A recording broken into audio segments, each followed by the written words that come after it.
নিজের কেবিনে বসে ল্যাপটপে কাজ করতে আসি, হঠাৎ আমার মোবাইলে একটা ফোন আসলো। নাম্বার দেখি আননোন নাম্বার। 2-3 বার বাজার পর ধরলাম। আসসালামু আলাইকুম, কে বলছেন? ওয়ালাইকুম আসসালাম। আপনি আমাকে চিনবেন না, আপনি মারিয়াকে চিনেন? আপনি কোন মারিয়ার কথা বলছেন? আমি তো একটা মারিয়াকে চিনি, যাকে আমি ভালোবাসি। আমি ওই মারিয়ার কথা বলছি। আপনি কতটুকু ভালোবাসেন মারিয়াকে? আমি আমার পরিবারের পরে ওকে ভালোবাসি, বলতে গেলে অনেক বেশি ভালোবাসি এবং বিশ্বাস করি। তাহলে একটু এই পার্কে আসতে পারবেন? দেখে যান আপনার মারিয়া কি করছে। মারিয়া কি করছে? আপনি আসলে দেখতে পাবেন। বেশি দেরি করবেন না কিন্তু। বাই। মারিয়া কি করছে বলে মেয়েটা ফোন কেটে দিল। আমি মনে করছি মারিয়াকে কল দিব, কিন্তু পরে চিন্তা করলাম মেয়েটার কথা মতো আগে দেখে আসি। নিজের কেবিন থেকে বেরিয়ে বসের কেবিনে গিয়ে ছুটি নিয়ে অফিস থেকে বেরিয়ে একটা রিক্সা নিয়ে পার্কে চলে গেলাম। ভাড়া মিটিয়ে পার্কের ভিতরে গেলাম। তারপর চারপাশে তাকিয়ে দেখতে লাগলাম। হঠাৎ একটা জায়গায় চোখ পড়তেই আমি পুরো অবাক হয়ে গেলাম। দেখি ওই মেয়েটার কথা ঠিক। মারিয়া তো বলেছে তাদের বাসায় আজকে মেহমান আসবে, সে ফোনে কথা বলতে পারবে না। আমি পকেট থেকে মোবাইলটা বের করে মারিয়াকে ফোন দিলাম। বলো। কি করো? মেহমান সব চলে এসেছে। সবাই চলে এসেছে। ও, তা এখন কোথায় আছো? কি করো? আমি এখন কিচেন রুমে আছি, সবার জন্য নাস্তা তৈরি করছি। আচ্ছা, আপনি কি একটু পিছনে তাকাতে পারবেন? হঠাৎ আপনি বলছো কেন? আর পেছনে কোথায় তাকাবো? আপনি যেখানে বসে আছো একটু পিছনে তাকান তো দেখি। মারিয়া আমার কথা শুনে পিছনে ফিরে তাকিয়ে দেখে আমি দাঁড়িয়ে আছি। মারিয়া বসা থেকে উঠে আমার কাছে আসতে চাইলে আমি পার্ক থেকে বেরিয়ে যাই। পার্ক থেকে বেরিয়ে একটা দোকান থেকে এক প্যাকেট সিগারেট আর একটা ম্যাচ নিয়ে বাসায় চলে আসি। রুমে ঢুকে একটার পর একটা সিগারেট টানতে লাগলাম। পার্ক থেকে বেরিয়ে আসার সময় মোবাইল বন্ধ করে রেখেছি। মারিয়া অনেকবার ডেকেছে আমাকে, আমি তার কোনো কথা না শুনে চলে আসলাম। হঠাৎ কলিং বেল বেজে উঠল। আমি উঠে গিয়ে দরজা খুলে দিলাম। দরজা খুলে দেখি মারিয়া দাঁড়িয়ে আছে। আপনি এখানে কেন আসছেন? আপনি এখান থেকে চলে যান। কোনো মিথ্যাবাদীর সাথে আমি কথা বলতে চাই না। রাসেল, তুমি আমাকে ভুল ভাবছো। আগে সত্যিটা শোনো। আমি আপনার কোনো কথা শুনতে চাই না, আপনি এখান থেকে চলে যান। রাসেল, আমায়। তাকে কিছু বলতে না দিয়ে দরজা বন্ধ করে দিলাম। আমি রুমে এসে আবার সিগারেট টানতে লাগলাম। কি অপরাধ ছিল আমার? তুমি আমাকে এভাবে ধোঁকা দিলে। তুমি তো জানো আমি তোমাকে অনেক ভালোবাসি। কেন আমার ভালোবাসা নিয়ে মিথ্যা অভিনয় করেছিলে? কেন আমার কাছে মিথ্যা বলেছিলে? আমি তো কোনো দোষ করি নাই, তাহলে তোমাকে বিশ্বাস করাটা আমার অপরাধ ছিল। দেখতে দেখতে 2 দিন চলে গেল। এই 2 দিন অনেক কান্না করেছি, অফিসে পর্যন্ত যাইনি। আমি একটা ডিসিশন নিলাম, আমি থাকবো না আর এখানে। আমি গ্রামের বাড়িতে চলে যাব। এই 2 দিনে মারিয়া আবার এসেছে। আমি তার কোনো কথা না শুনে তাড়িয়ে দিলাম। সকালে ফ্রেশ হয়ে বাহিরে এসে একটা রিক্সা নিয়ে অফিসে চলে গেলাম। সোজা নিজের কেবিনে চলে গেলাম। রিজাইন লেটার টাইপ করে বসের কেবিনে চলে গেলাম।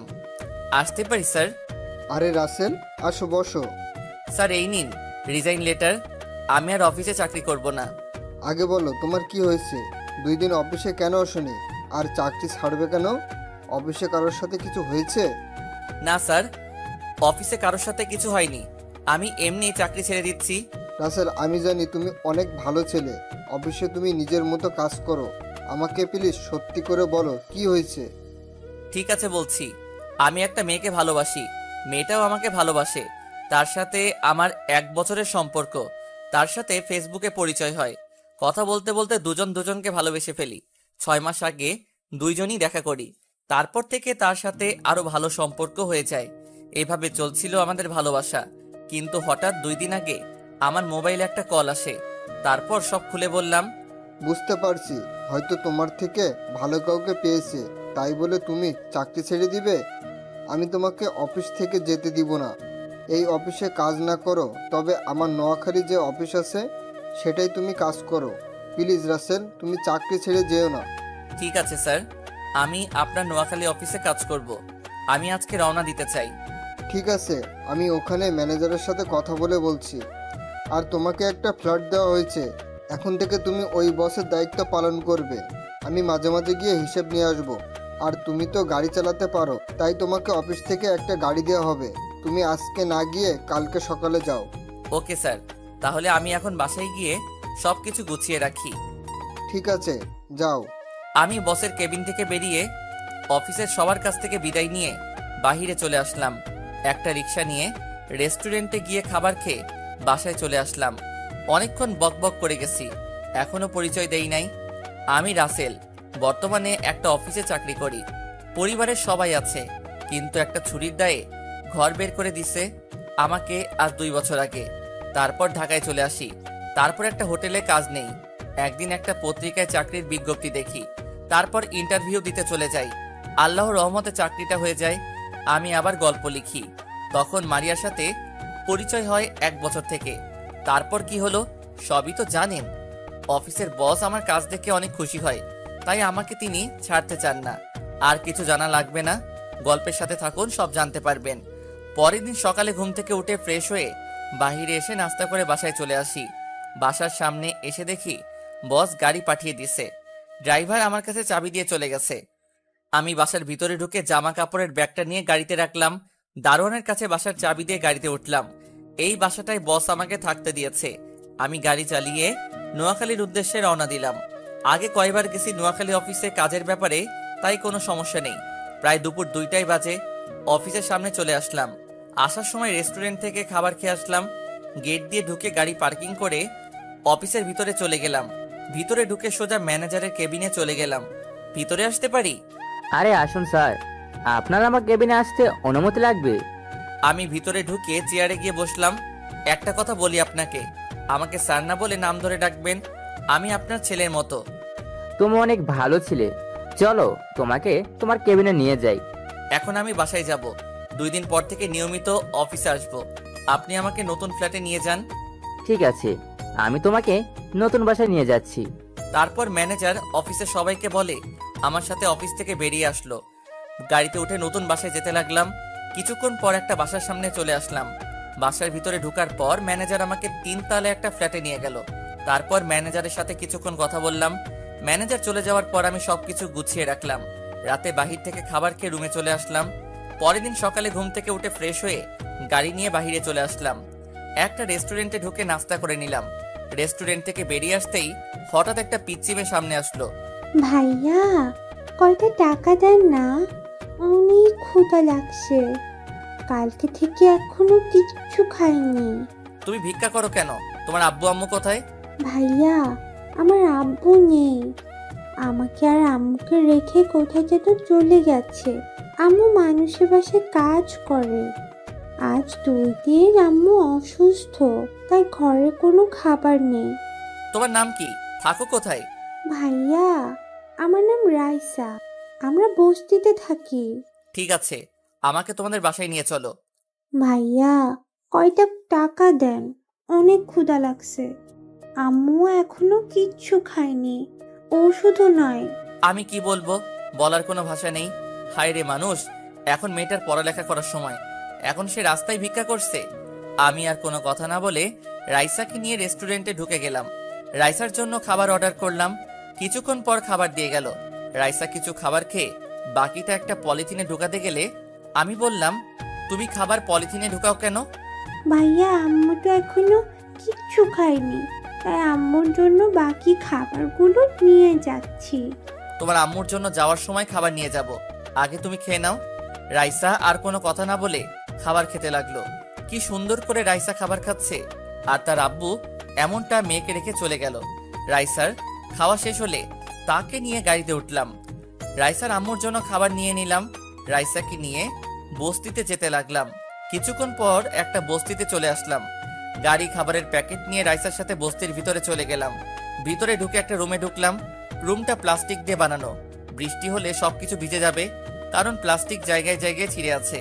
আম্মু দেখো, তোমার জন্য খাবার নিয়ে এসেছি। একটা টাকাও পাইনি, তাই ওষুধ আনতে পারি নাই। এই ভাইয়াটা খাবার কিনে দিছে।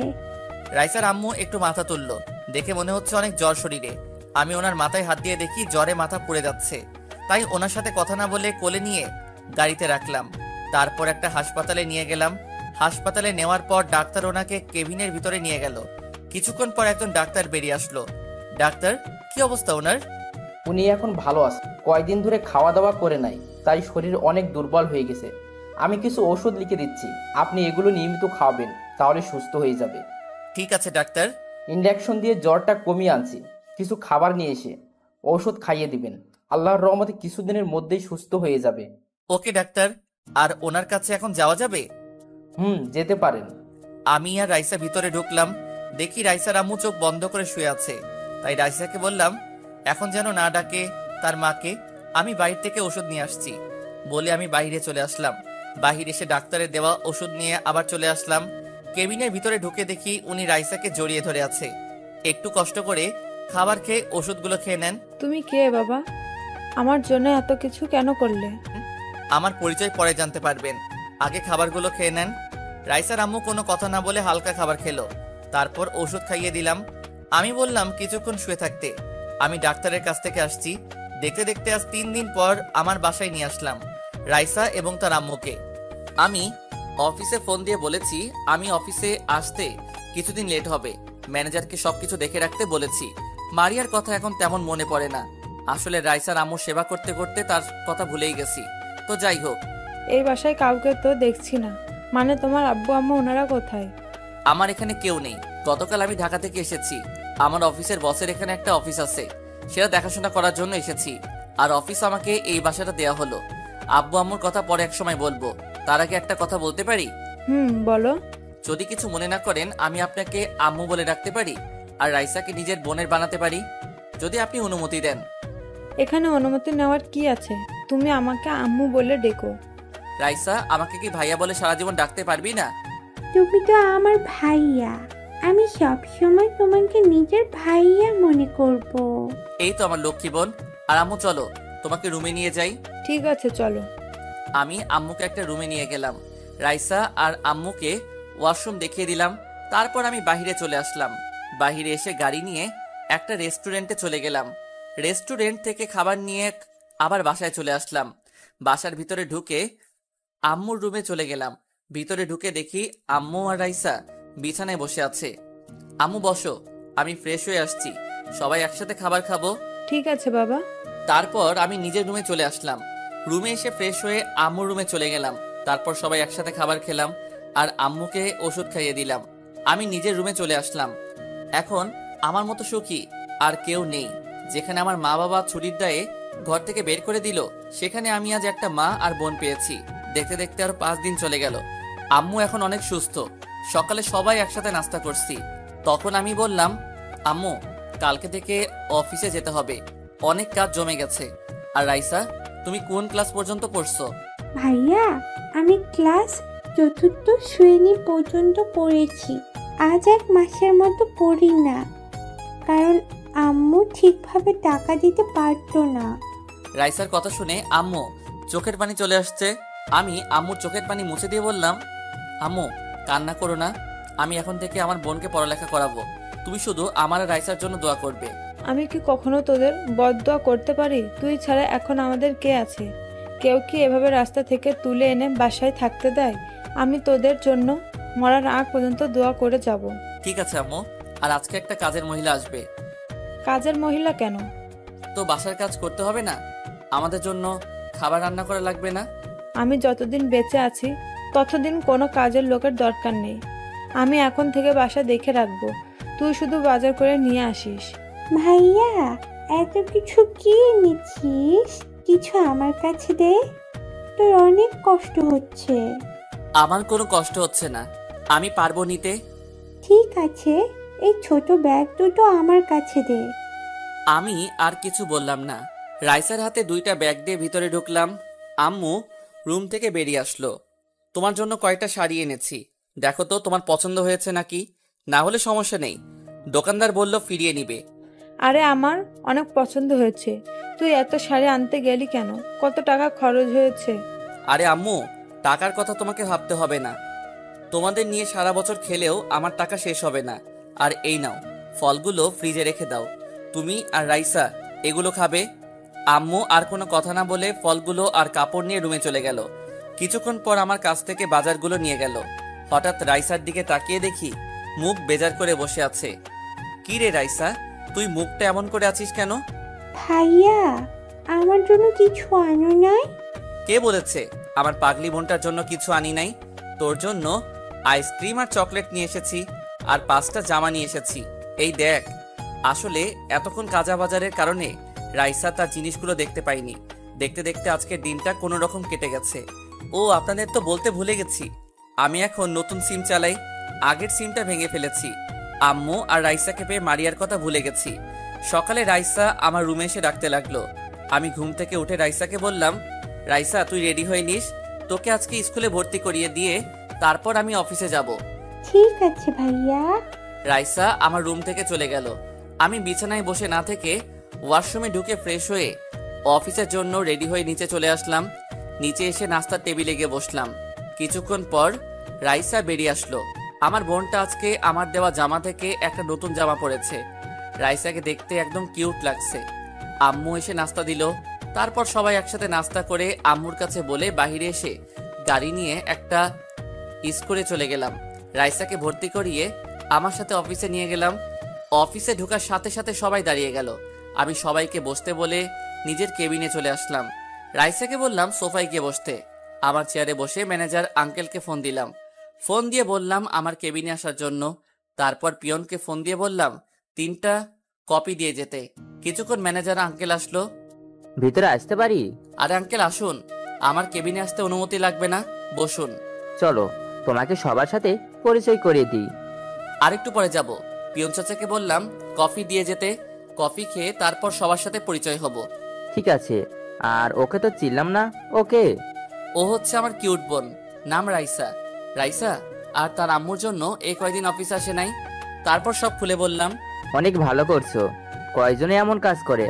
আল্লাহ তোমাকে সারা জীবন বাঁচিয়ে রাখুক। কথার ফাঁকে পিয়ন চাচা এসে কফি দিয়ে গেল। আমি ম্যানেজার আর রাইসা কফি খাচ্ছি। কফি খাওয়া শেষে রাইসাকে বললাম, রাইসা তুমি বসো, ভাইয়া অফিসের সবার সাথে পরিচয় হয়ে আসি। ঠিক আছে ভাইয়া। রাইসাকে আমার মোবাইলটা দিয়ে আসলাম। রাইসা বসে মোবাইলে গেমস খেলতে আছে। আমি ম্যানেজার আঙ্কেলকে নিয়ে সবার সাথে পরিচয় হলাম আর তারপর নিজের কেবিনে চলে আসলাম। দেখতে দেখতে আজ 1টা বছর চলে গেল। রাইসা আর আম্মুকে নিয়ে অনেক সুন্দরভাবে জীবনযাপন করতে লাগলাম। রাইসা এখন ক্লাস 5-এ উঠেছে। রাইসার আল্লাহর রহমতে মেধাশক্তি অনেক ভালো। অফিসে বসে কাজ করতে আসি, হঠাৎ বস ফোন দিল। আসসালামু আলাইকুম স্যার, কেমন আছেন? ওয়ালাইকুম আসসালাম, ভালো আছি। তুমি কেমন আছো? আর অফিস কেমন চলছে? আলহামদুলিল্লাহ স্যার, আমিও ভালো আছি। তোমাকে যে কারণে ফোন দেওয়া, রহমান গ্রুপ থেকে কালকে তোমার ওখানে একটা প্রজেক্টের ব্যাপারে কথা বলতে যাবে। আমার সাথে কথা বলতে চেয়েছে, কিন্তু আমার জরুরি কাজ আছে, তাই তোমার কাছে পাঠিয়ে দিলাম। আর কি প্রজেক্ট নিয়ে কাজ করবে? আমি তোমাকে ইমেল করে সব পাঠিয়ে দিব। ঠিক আছে স্যার, আপনি সবকিছু পাঠিয়ে দেন। আর এই প্রজেক্টটা পেলে আমাদের কোম্পানি আরও উপরে উঠে যাবে। তুমি নিজের মতো করে সাজিয়ে নিবে। Okay sir. আরও কিছুক্ষণ কথা বলে ফোনটা কেটে দিলাম। তারপর কাজে মন দিলাম। কিছুক্ষণ পর দেখি বসে ইমেল করে সব পাঠিয়ে দিছে। আমি সবকিছু গুছিয়ে রাখলাম। পরের দিন অফিসে বসে কাজ করতে আসি। রাতে সবকিছু রেডি করে আনছি, প্রজেক্টের কাগজপত্র। হঠাৎ বাহির থেকে মেইলি কণ্ঠ একজন বলল, ভেতরে আসতে পারি? আসুন। আমি রহমান গ্রুপ থেকে এসেছি। রহমান আমার বাবার নাম। আব্বু একটু অসুস্থ, তাই বাবার অফিস আমি দেখাশোনা করি। আমি যেই না মেয়েটার দিকে তাকালাম, তখনই আমি পুরো অবাক হয়ে গেলাম। ঠিকই ধরেছেন, মারিয়া। কিন্তু ও এখানে কেন? তাহলে মারিয়ার সাথে প্রজেক্টের ব্যাপারে কাজ করতে হবে। মারিয়া আমাকে দেখে বলল, রাসেল, তুমি তুমি এতদিন কোথায় ছিলে? আমি তোমাকে পুরো ঢাকা শহর খুঁজেছি, কিন্তু কোথাও পাইনি। তোমার বাসায় অনেকবার গিয়েছি, কিন্তু তোমার দেখা পেলাম না। কেন আমাকে খুঁজছেন? আপনি তো আমাকে ধোকা দিয়েছেন, আমার সাথে প্রেমের অভিনয় করেছেন, আমার সাথে মিথ্যা কথা বলে অন্য বয়ফ্রেন্ডের সাথে ঘুরতে বের হয়েছেন। আপনার জন্য তো ভালো হয়েছে আমি আপনার কাছে না থেকে দূরে সরে এসেছি। রাসেল, তুমি আমাকে ভুল ভাবছো। ওই ছেলের সাথে ওসব বিষয়ে কথা না বললে খুশি হব। আপনি কাজের কথা বলেন। মারিয়া আর কোনো কথা না বলে প্রজেক্টের ব্যাপারে কথা বলতে লাগলো, কিন্তু তার চোখ দিয়ে অশ্রু ঝরে পড়ছে। চোখ সরিয়ে প্রজেক্টের ব্যাপারে সবকিছু বুঝিয়ে বললাম। তারপর মারিয়া আমাদের প্রজেক্টটা দিল। আরো কিছু কথা বলতে চেয়েছে, তখন আমি বললাম, প্লিজ আপনি কাজের ব্যাপারে কথা বলতে পারেন, আর আমি অন্য কোনো কথা শুনতে চাই না। ঠিক আছে, বলবো। শুধু একটা কথা বলে যাই, আমি তোমাকে অনেক ভালোবাসি। যখন সত্যিটা জানতে পারবে তখন আমার কাছে ফিরে এলে আমি তোমাকে আর মেনে নেব না। তোমার জন্য 1 বছর অনেক কষ্ট পেয়েছি, কিন্তু তোমার কথা শোনার পর এখন আমি তোমাকে ঘৃণা করি। বলে মারিয়া কেবিন থেকে বেরিয়ে গেল। এখন আমি ভাবতে লাগলাম তাহলে আমি মারিয়াকে ভুল বুঝেছি, কিন্তু আমি তো দেখলাম সে অন্য ছেলের সাথে বসে হেসে হেসে কথা বলছে। আমি আর কিছু না ভেবে কাজে মন দিলাম। শালার এখন কাজে মন বসছে না। হঠাৎ মোবাইলটা বেজে উঠল, তাকিয়ে দেখি বসে ফোন দিছে। আসসালামু আলাইকুম স্যার, কেমন আছেন? আলহামদুলিল্লাহ ভালো আছি, তুমি কেমন আছো? জি আমিও ভালো আছি। তা রহমান সাহেবের মেয়ে তোমার কাছে গেছে? জি স্যার এসেছে। আল্লাহর রহমতে আমরা প্রজেক্টটা পেয়ে গেছি। 7 দিনের ভিতরে ইনশাআল্লাহ প্রজেক্টের কাজ শেষ করব। আমি জানি তুমি পারবে। ঠিক আছে, তাহলে কাজে লেগে পড়ো। কোনো সমস্যা হলে আমাকে বলবে। ঠিক আছে স্যার। ফোন কেটে দিয়ে কাজে মন দিলাম। বিকেলে অফিস থেকে বেরিয়ে এসে গাড়ি নিয়ে বাসায় যেতে লাগলাম। হঠাৎ একটা ছেলেকে গাড়ি দাঁড় করালাম। এই ছেলে আর কেউ নয়, মারিয়ার সাথে যে ছেলেটা ছিল ওই ছেলেটা। আমি গাড়ি এক সাইডে পার্কিং করে ছেলেটাকে ডাক দিলাম। ছেলেটা আমার সামনে আসার পর বলল, আপনাকে কোথায় যেন দেখেছি, কিন্তু মনে পড়ছে না। তুমি আমাকে পার্কে দেখেছো আজ 1 বছর আগে, যখন তুমি মারিয়ার সাথে পার্কে ছিলে।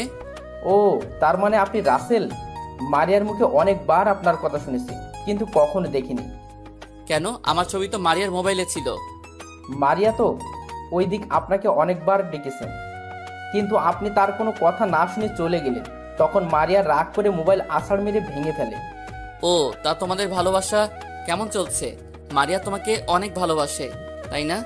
কিন্তু আমাকেও মেরেছে, কিন্তু সেটা আমার সাথে অভিনয় করবে সেটা কখনোই ভাবতে পারি নাই। আমি মারিয়াকে ভালোবাসি না, মারিয়া আমার মামাতো বোন। ওই দিন আমরা তাদের বাসায় আসি। বাসায় একা একা ভালো লাগছে না, তাই মারিয়াকে বলি বাইরে থেকে ঘুরে আসি। মারিয়া আসতে চাইছিল না, কিন্তু আমার জোরাজুরিতে পরে আসলো। কিন্তু আপনি মারিয়াকে ভুল ভাবছেন। মারিয়া এখনো আপনাকে ভালোবাসে। আপনার পথ চেয়ে এখনো কাউকে বিয়ে করে নাই। কি বলছো তুমি? তাহলে আমি মারিয়াকে এতদিন ভুল বুঝে আসছি। তাহলে আমাকে একটা দিন ফোন দিয়ে বলতো, বললেই তো আর এত কিছু হতো না। এরকম একটা ভুলের কারণে 1 বছর তার থেকে দূরে ছিলাম। ও কি এখন আমাকে মেনে নিবে? আমি বলি কি, আপনি ওর কাছে গিয়ে ক্ষমা চেয়ে আপন করে নেন। যদি আপনাকে সত্যি ভালোবাসে তাহলে আপন করে নিবে। ঠিক আছে, কিন্তু এখনো তোমার নামটা জানা হলো না। আমি আকাশ। পড়াশোনা শেষ করে আব্বুর অফিসে দেখাশোনা করছি। নোয়াখালীতে এসেছি অফিসের একটা কাজের ব্যাপারে। কাজ শেষ করে ড্রাইভারের জন্য অপেক্ষা করছি। হঠাৎ আপনি ডাক দিলেন। তুমি আমাকে নাম ধরে ডেকো, আমরা তো সমবয়সী। সরি। সরি কেন? তোমাকে আর মারিয়াকে ভুল বোঝার কারণে। এখানে সরি বলার কিছু নেই। আপনার জায়গায় আমি থাকলে এই কাজটি করতাম।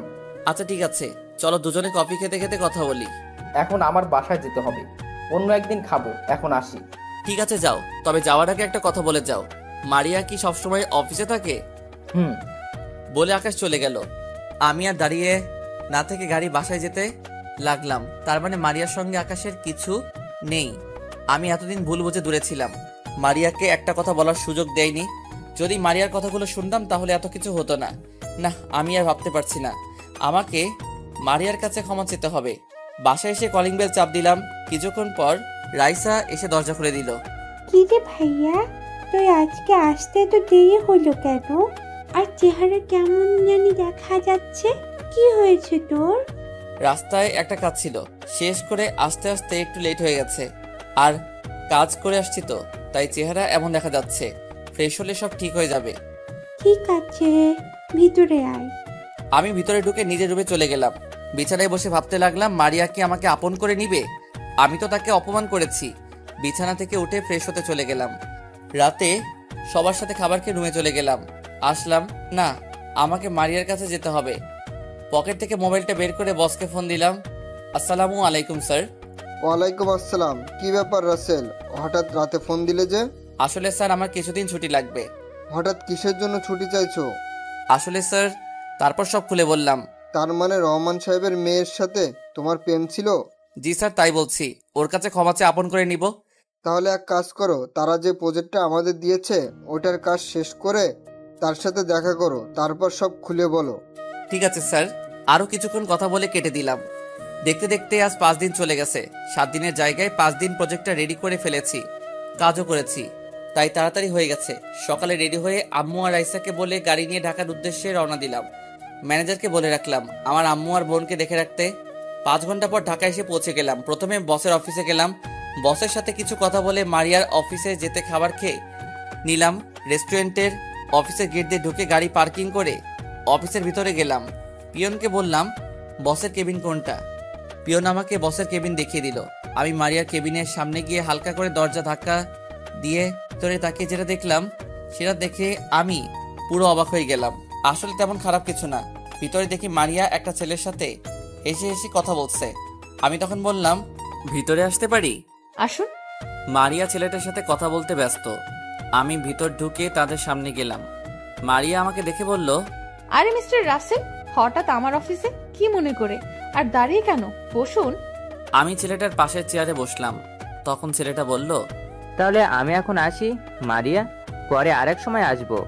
ঠিক আছে রনি, যাও, আবার আসবে কিন্তু। তোমার সাথে কথা বলতে অনেক ভালো লাগে। ওকে, আসবো। এখন তাহলে কাজ করো। ওকে, বাই। রনি চলে যাওয়ার পর মারিয়া আমাকে বলল, তো এবার বলুন, হঠাৎ আমার অফিসে কি? আসলে তোমার প্রজেক্টের কাজ শেষ, তাই আমি নিজে নিয়ে এসেছি। প্রথম কথা হলো আমাকে তুমি করে বলা যাবে না, আপনি করে বলবেন। আর ধন্যবাদ এত তাড়াতাড়ি কাজটা শেষ করার জন্য। মারিয়া, আমার ভুল হয়ে গেছে, তুমি আমাকে ক্ষমা করে দাও। কিছুদিন আগে আকাশ আমাকে সব খুলে বলেছে। আমার ভুলের জন্য আজ 1 বছর তোমার থেকে দূরে চলে গেছি। প্লিজ মারিয়া, আমাকে তুমি মাফ করে দাও। মারিয়ার হাত ধরে, আপনার সাহস কি করে হয় আমার হাত ধরার? মেয়ে মানুষ দেখলে লুচ্চামি করতে মন চায়? আপনি এক্ষুনি আমার কেবিন থেকে বেরিয়ে যান, তা না হলে দারোয়ান ডাকতে বাধ্য হব। থাক, দারোয়ান ডাকতে হবে না, আমি নিজে চলে যাচ্ছি। কিন্তু আমি আবার তোমার কাছে আসব।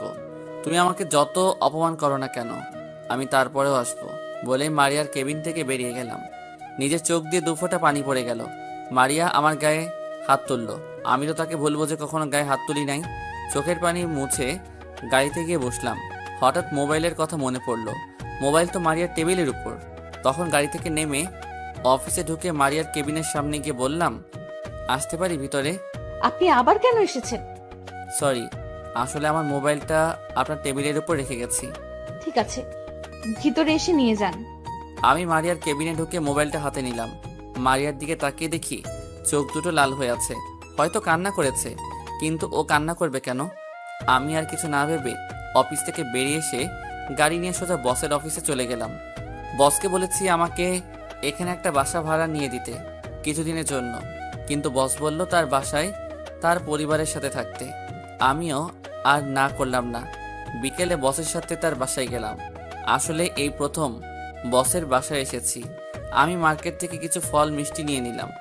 বস কলিং বেল চাপ দিল। হঠাৎ রাইসা একজনকে দেখে বলল গাড়ি থামাতে। রাইসার কথা মতো গাড়ি থামালাম। রাইসা গাড়ি থেকে নেমে দৌড় দিয়ে একজনকে জড়িয়ে ধরলো। আমি তো পুরো অবাক হয়ে গেলাম। আমি গাড়ি থেকে নেমে ওদের সামনে গেলাম। তখন রাইসা বলল, ভাইয়া, উনি আমার বাবা। আজ কয় বছর পর বাবাকে দেখেছি। তাহলে আপনি রাইসার বাবা? আপনি কেমন করে পারলেন মা মেয়েকে রেখে আর একটা বিয়ে করতে? আপনি জানেন আপনার স্ত্রী মরতে বসেছে। আমি যদি তাদের পাশে না দাঁড়াতাম তাহলে আপনার মেয়ে এতিম হয়ে যেত। কেন করলেন এমন কাজ? আমি বুঝতে পারছি তাদের এভাবে ছেড়ে আসা আমার উচিত হয়নি, কিন্তু কি করব বলো? কোনো কাজ নেই, ঘরে খাবার নেই, তাদের ঠিকমতো খাওয়াতে পারি না। একজন পুরুষ হয়ে যদি ওদের খাওয়াতে না পারি তাহলে আমি পুরুষ নামের কলঙ্ক। আর আমি কোনো বিয়ে করি নাই। আমি ওদের কাছে বলেছি আমি বিয়ে করেছি, কারণ তাহলে ওরা আর আমাকে খুঁজবে না। আপনি কি করে ভাবলেন? আপনার মেয়ের কথা একবার চিন্তা করেছেন? যে মেয়ে ওই সময় পড়ালেখা করার কথা, সেই মেয়ে রাস্তার মানুষের কাছে ভিক্ষা করে তার মায়ের ওষুধে টাকা তুলছে। আমার ভুল হয়ে গেছে বাবা। আমি এখন একটা অফিসে কাজ পেয়েছি, তাই ওদের খুঁজতে এই শহরে এসেছি। আমি ওদের ফিরিয়ে নিতে চাই, আর তোমাকে ধন্যবাদ দিয়ে ছোট করব না।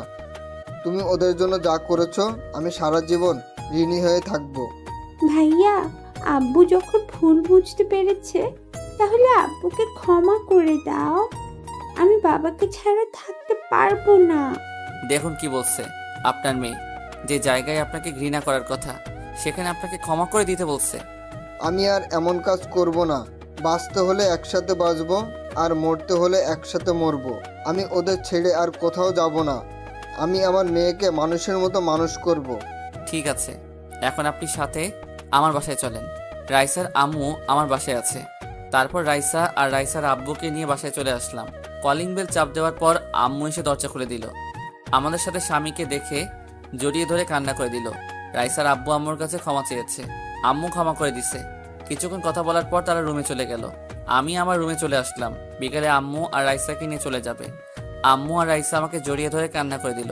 আমিও কান্না করে দিলাম, কারণ একটা বছর আমার সাথে ছিল। বাবা, আমি চলে যাচ্ছি, তুই কিন্তু আমাদের বাসায় আসবি। তোকে ছাড়া থাকতে অনেক কষ্ট হবে। ভাইয়া, তুমি কিন্তু আমাকে বাসায় দেখতে আসবে। তোমাকে ছাড়া থাকতে পারবো না। ঠিক আছে বোন, আমি কয়দিন পর তোকে দেখে আসবো। তুই কিন্তু ঠিকভাবে পড়ালেখা করবি। তোকে অনেক বড় হতে হবে, নিজের পায়ে দাঁড়াতে হবে। আর আম্মু, নিজের শরীরের যত্ন নিও, ঠিক মতো খাওয়া দাওয়া করো। আমাকে নিয়ে চিন্তা করো না। আমি প্রতিদিন তোমাদের সাথে ফোনে কথা বলবো।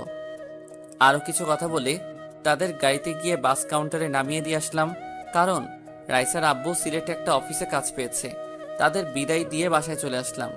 বাসায় আসার পর বাসাটা কেমন খালি খালি লাগছে। লাগবে না কেন? এতদিন রাইসা আম্মুকে নিয়েছিলাম। চোখ দিয়ে পানি পড়তে লাগলো। তারা যাওয়ার সময় 5 লাখ টাকা সাথে দিছি। এসব টাকা আমার জমানো। আজ 2 দিন পর দুলাভাই, আপু, আমি একসাথে নিজের বাড়িতে যাচ্ছি। রাইসা আর আম্মুর সাথে প্রতিদিন কথা হয়। তারা এখন অনেক ভালো আছে। রাইসাকে ওখানে একটা স্কুলে ভর্তি করিয়ে দিছে। দীর্ঘ 5 ঘন্টা পর নিজের শহরে এসে পৌঁছে গেলাম। নিজের শহরের নাম বলবো না, যদি সবাই চলে আসেন। আগের থেকে অনেক পরিবর্তন হয়ে গেছে নিজের শহরটা। বাসার সামনে এসে দেখি আগে দারোয়ান চাচাই আছে। বাসার ভিতরে ঢুকে গাড়ি থেকে নামলাম। দারোয়ান চাচা আমাকে জড়িয়ে ধরে কান্না করে দিল। উনি অনেক ভালো মানুষ। আমি বাড়ি থেকে বেরিয়ে আসার সময় অনেকবার আটকাতে চেয়েছে। ওনার সাথে কিছুক্ষণ কথা বলে দরজার সামনে এসে কলিং বেল চাপ দিল আপু। কিছুক্ষণ পর একজন এসে দরজা খুলে দিল। যে দরজা খুলে দিল সে আর কেউ নয়, আমার আম্মু। আম্মু আমাকে দেখে জড়িয়ে ধরে কান্না করে দিল। আমিও কান্না করে দিলাম। আগের থেকে আম্মুর চেহারা অনেক শুকিয়ে গেছে। রাসেল, তুই এতদিন কোথায় ছিলি? তোর বাবা না হয় রাগে বাসা থেকে বেরিয়ে যেতে বলেছে, তাই বলে তুই বাসা থেকে বেরিয়ে যাবি? তোর এই মায়ের কথা একবারও মনে পড়ে নাই? আম্মু, তোমার কথা প্রতিদিন মনে পড়ছে, কিন্তু বাবা তো আমাকে বাসা থেকে বের করে দিছে। তাহলে আমি কি করে ফিরে আসি? তোর বাবা এখন ভুল বুঝতে পেরেছে। আগের থেকে কেমন যেন হয়ে গেছে। মাঝে মাঝে তোর ছবি বুকে নিয়ে কান্না করে। তুই ফিরে এসেছিস, যদি তোর বাবা শোনে তাহলে পাগলের মতন ছুটে আসবে অফিস থেকে। ঠিক আছে আম্মু, আমি আর তোমাদের ছেড়ে যাব না। এখন বলো, আব্বু কখন আসবে? আমি এখনই ফোন দিয়ে বলছি, তোর কথা শুনলে এখনই চলে আসবে। ছেলেকে পেয়ে মেয়ে আর মেয়ের জামাইয়ের কথা ভুলে গেছো? তোদের কি ভুলতে পারি? তা তোরা হঠাৎ বাসায় আসলি, আমাদের তো বলে আসলি না। তোমাদের সারপ্রাইজ দিব বলে বলি নাই। আর রাসেলকে আমি কিছুদিন আগেই পেয়েছি, কিন্তু রাসেল বাসায় বলতে মানা করেছে তোমাদের সারপ্রাইজ দিব বলে। মানে তুই রাসেলকে কিভাবে ফেলি? তাহলে শোন। তারপর আপু সব খুলে বলল। আর এটাও বলেছে আমি এতদিন দুলাভাইয়ের অফিসে কাজ করেছি। কি, আমাদের এত কাছে থাকার পরেও তাকে দেখতে পাইনি? তা জামাই বাবাজি কেমন আছো? আলহামদুলিল্লাহ আম্মু, ভালো আছি। তুমি কেমন আছো? আর কেমন আছে? সবাই ভালো আছে। এবার সবাই ভিতরে আসো। সবাই ভিতরে গেলাম। বাসাটা আগের মতোই আছে। আম্মু আমাকে নিজের রুমে যেতে বলল। আমার রুমে এসে দেখি রুমটা আগের মতোই আছে। তারপর ওয়াশরুমে ঢুকে গোসল করে নিলাম। গোসল শেষ করে ওয়াশরুম থেকে বেরিয়ে সামনে দেখে আব্বু দাঁড়িয়ে আছে। সাথে সাথে আমাকে জড়িয়ে ধরলো। রাসেল বাবা, তুই আমাকে ক্ষমা করে দে। টাকার নেশার কারণে তোর গায়ে হাত তুলেছি, তোকে ঘর থেকে বের করে দিয়েছি। বিশ্বাস কর, তোকে বের করে দেওয়ার পর আমি একটুও ভালো থাকতে পারি নাই। আমি বুঝতে পেরেছি টাকা হলে সব কিছু হয় না। তুই আমাকে মাফ করে দে। আব্বু, এটা তুমি কি করছো? বাবা হয়ে ছেলের কাছে ক্ষমা চেতে হয় না। তোমার উপর অভিমান ছিল, তাই এতদিন দূরে ছিলাম। এখন কোনো অভিমান নেই। আরো কিছুক্ষণ কথা বলে বাবার সাথে নিচে আসলাম। সবাই একসাথে খাবার খেতে বসলাম। আম্মু আমাকে নিজের হাতে খাইয়ে দিল। তারপর রুমে এসে রাফিকে ফোন দিলাম। কেমন আছিস রাফি? আলহামদুলিল্লাহ, ভালো আছি। তুই কেমন আছিস? আমিও ভালো আছি। এখন বল, তোর আব্বু আম্মু কেমন আছে? আর এখন তুই কোথায় আছিস? আব্বু আম্মু অনেক ভালো আছে। আর আমি এখন বাসায় আছি। অফিসে তেমন কাজ ছিল না, তাই লাঞ্চ টাইমে ছুটি হয়ে গেছে। কেন বলতো? কারণ আমি বাড়িতে এসেছি, তাই বললাম। আচ্ছা, এখন ঘুমাবো। বিকেলে তোর সাথে দেখা করব, তুই আমাদের কলেজের সামনে চলে আসিস। কি সত্যি? ঠিক আছে, তুই বাসা থেকে বেরিয়ে আসলে ফোন দিস। ঠিক আছে বলে ঘুমিয়ে গেলাম। আপনারা হয়তো ভাবছেন মারিয়ার কথা ভুলে গেছি, আসলে তাকে এখনো ভুলতে পারি নাই। ভুলার চেষ্টা করেছি কিন্তু ভুলতে পারছি না। জীবনে পারবো কিনা বলতে পারি না, তবে তাকে ভুলে যাওয়ার চেষ্টা করতে হবে। ওর মতো মেয়েকে কখনো ভালোবাসা যায় না। বিকেলে ঘুম থেকে উঠে ফ্রেশ হয়ে নিচে আসলাম। নিচে এসে দেখে আব্বু আম্মু আপুদুল্লাহ ভাই সবাই সোফায় বসে কফি খাচ্ছে আর গল্প করছে। তাদের বোঝা যাচ্ছে অনেক খুশি হওয়ার কারণ আমি 3 বছর পর ছেলে ফিরে এসেছে। আমি সোজা গিয়ে আম্মুর পাশে বসলাম। কিরে বাবা, তোর ঘুম ভেঙেছে? তুই জার্নি করে আসছিস, তাই তোকে ডাকি নাই। আম্মু ভেঙেছে। আমি এখন একটু বাইরে যাব। এখন কোথায় যাবি? আর গাড়ি নিয়ে যাবি নাকি তোর বাইক নিয়ে যাবি? আব্বু গাড়ি নিব না, বাইক নিয়ে যাব। আর আমি রাফির সাথে দেখা করতে যাচ্ছি। ঠিক আছে যা, আর সাবধানে যাস। ওকে আম্মু। বাসা থেকে বেরিয়ে বাইক নিয়ে কলেজের সামনে যেতে লাগলাম। বাইকটা পরিষ্কার ছিল, মনে হয় দারোয়ান চাচা পরিষ্কার করে রাখে। কিছুক্ষণ পর কলেজের সামনে চলে আসলাম। আসার সময় রাফিকে ফোন দিয়ে এসেছি। কিছুক্ষণ পর দেখি রাফি বাইক নিয়ে আমার সামনে আসলো। বাইক আগেরটা অনেক পুরনো হয়ে গেছে। রাফি বাইক থেকে নেমে আমাকে জড়িয়ে ধরলো। কেমন আছিস? আর হঠাৎ করে আসলি? আমাকে তো একটা বার বললি না। তোকে না, বাসার কাউকেই বলি নাই। সবাইকে সারপ্রাইজ দিব বলে বলি নাই। তা তোর অবস্থা বল, অফিসে কাজ কেমন চলছে? আলহামদুলিল্লাহ ভালো। তারপর আরো কিছুক্ষণ কথা বলে দুজনে বাইকটা শোরুমের রুমে চলে আসলাম। রাফি আমাকে জিজ্ঞেস করছে এখানে কেন এসেছি। আমি তাকে কিছু বলি নাই। তারপর শোরুমে ঢুকে একটা দামি বাইক কিনলাম। বাইকের নাম বলতে পারবো না, কারণ জীবনে কখনো বাইক চালাই নাই, তাই নামও জানি না। বাইকটা কিনে বাহিরে আসার পর রাফিকে বললাম, এই নে বাইকের চাবি, এটা তোর জন্য কিনেছি। আমি বাইক দিয়ে কি করব? আমার তো বাইক আছে। সেটা তো জানি, দেখছি অনেক পুরনো হয়ে গেছে। এখন থেকে নতুন বাইক চালাবি। তুই সারা জীবন আমাকে দিয়ে যাবি? তোকে কখনো কিছু দিতে পারি নাই। দূর পাগল, বন্ধুকে দিছে। এখানে কান্না করার কি আছে? আমি যতদিন বেঁচে আছি ততদিন তোর পাশে আছি। আরো কিছুক্ষণ আড্ডা দিয়ে বাসায় চলে আসলাম। কলিং বেল চাপ দেওয়ার পর যে দরজা খুলে দিল, আমি তো তাকে দেখে পুরো অবাক হয়ে গেলাম। আপনারা কি ভাবছেন মারিয়া? আরে না, আমার শত্রু জীবন, মানে আমার বন্ধু। কিন্তু ও হঠাৎ আমাদের বাসায় কেন? কিরে, কেমন আছিস? এখনো আমার উপর রাগ করে আছিস? আমি এখন আগের মতো নেই রে। আমি এখন ভালো হয়ে গেছি। প্লিজ তুই আমাকে ক্ষমা করে দে। তোর আব্বু আমাকে ফোন দিয়ে বলেছে তুই ফিরে এসেছিস, তাই তোকে দেখতে আসলাম। আমি তোকে ক্ষমা করে দিছি। আগে অভিমান ছিল, এখন নেই। আর তোর কারণে আব্বু আম্মু সত্যটা জানতে পেরেছে, তাই তোকে মাফ করে দিছি। তাই এতদিন কোথায় ছিলি? তোর কোনো খোঁজ খবর নেই? তাহলে শোন, তারপর সব খুলে বললাম। ও, তা এখন কি করবি? আগে কিছুদিন তোদের সময় দিব, তারপর আব্বুকে রেস্ট দিয়ে আমি অফিস দেখাশোনা করব। তাহলে তো ভালোই। আর তুই জানিস আমি তোদের অফিসে চাকরি করি। তাহলে তো ভালোই হবে। আরো কিছুক্ষণ কথা বলে ভিতরে গেলাম। রাতে জীবন সবার সাথে খাবার খেয়ে বাসায় চলে গেল। আমি রুমে এসে মোবাইল টিপতে টিপতে ঘুমিয়ে গেলাম। এভাবে দেখতে দেখতে 2 মাস চলে গেল। এখন আমি নিজেদের অফিস দেখাশোনা করি। মারিয়ার কথা এখন আর মনে পড়ে না। হয়তো এতদিনে আকাশকে বিয়ে করে সংসার করছে। সারাদিন অফিসে কাজের মধ্যে বিজি থাকি, তাই আর মারিয়ার কথা মনে পড়ে না। আর প্রতিদিন রাইসা আর আম্মুর সাথে ফোনে কথা বলি। আমাদের সবাই যেতে বলছে, কিন্তু কাজের চাপের কারণে যাওয়া হয় না। দুলাভাই আর আপু কিছুদিন থেকে ঢাকায় চলে গেছে। রাতে সবাই মিলে খাবার খেতে বসলাম। হঠাৎ আব্বু বলল, এভাবে আর কতদিন? এবার তো একটা বিয়ে কর। আমার এক বন্ধুর মেয়ে আছে, দেখতে অনেক সুন্দর, তোর সাথে ভালো মানাবে। তোর আব্বু ঠিক কথা বলেছে, তুই একটা বিয়ে কর। আমাদের কি দাদা দাদির হওয়ার শখ নেই? তুই মানা করিস না। ঠিক আছে, তোমরা কথা বলে বিয়ের দিন তারিখ ঠিক করো। তাহলে তুই একবার মেয়েটাকে দেখে আয়, তোর পছন্দ হলে সবকিছু ঠিক করব। আমার পছন্দের দরকার নেই আব্বু, তোমাদের পছন্দ হলে চলবে। তুমি কথা বলে দিন তারিখ ঠিক করো। ঠিক আছে, আমি তাহলে বন্ধুর সাথে কথা বলি। তারও ইচ্ছে তার মেয়ের সাথে আমার ছেলের বিয়ে দিবে। আমি আর কোনো কথা না বলে খাবার খেয়ে রুমে চলে আসলাম। মোবাইল টিপতে টিপতে ঘুমিয়ে পড়লাম। সকালে ঘুম থেকে উঠে ফ্রেশ হয়ে নাস্তা করে গাড়ি নিয়ে অফিসে চলে গেলাম। অফিসের ভিতরে ঢোকার সাথে সাথে সবাই দাঁড়িয়ে সালাম দিল। আমি তাদের বসতে বলে নিজের কেবিনে চলে গেলাম। নিজের কেবিনে এসে জীবনকে ফোন দিলাম। কিছুক্ষণ পর জীবন আমার কেবিনে আসলো।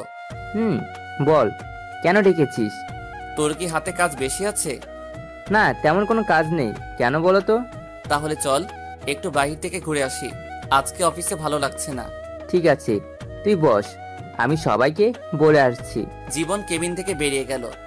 আপনাদের তো বলতে ভুলে গেছি, জীবন আমাদের অফিসে ম্যানেজারের দায়িত্ব পালন করে। ও এখন নিজের মতো করে কাজ করে। আব্বু অফিসে না আসলে জীবন সুন্দরভাবে চালিয়ে নিত। তো যাই হোক, কিছুক্ষণ পর জীবন আসলো কেবিনে। তারপর ওকে নিয়ে অফিস থেকে বেরিয়ে আসলাম। কিছুক্ষণ বাইরে ঘোরাঘুরি করে অফিসে চলে আসলাম। এখন মনটা ভালো হয়ে গেছে, কাজে মন দিলাম। বিকেলে অফিস শেষ করে বাসায় চলে আসলাম। কলিং বেল চাপ দেওয়ার পর আম্মু এসে দরজা খুলে দিল। আম্মুর সাথে কিছুক্ষণ কথা বলে রুমে চলে আসলাম। রাতে খাবার টেবিলে আব্বু বলল, রহমানের সাথে কথা হয়েছে, আগামী শুক্রবার তোর বিয়ে। আর বিয়েটা হবে মেয়ের নানার বাড়িতে, কারণ তারাও তো ঢাকা থাকে। তোমরা যা ভালো মনে হয় করো। খাবার খেয়ে নিজের রুমে চলে আসলাম। রুমে এসে বিছানায় শুয়ে ভাবতে লাগলাম, মেয়েটা কেমন হবে? দেখতে কি সুন্দর নাকি কালো? ব্যবহার কেমন? আব্বু তো বলল অনেক ভালো। দূর, কালো হলে সমস্যা নেই, আমার আব্বু আম্মুর খেয়াল রাখলেই চলবে। একমাত্র তাদের জন্য বিয়েটা করছি। দেখতে দেখতে সে দিনটা চলে আসলো, মানে আজকে আমার বিয়ে হয়েছে। কিছুক্ষণ আগে বউ নিয়ে বাসায় এসেছি। অনেক ধুমধাম করে বিয়েটা হয়েছে। আর বিয়েতে সবাই এসেছে, দুলাভাই, আপু, রাইসার আব্বু আম্মু, আর রাইসাও এসেছে। রাফিয়ার জীবন আমার বিয়ের সব কাজ করেছে। আমি ছাদের উপরে দাঁড়িয়ে আছি, হঠাৎ রাফিয়ার জীবন আসলো। কিরে, তুই এখানে? আর তোকে পুরো বাসায় খুঁজে হয়রান। বল, কেন খুঁজছিলি?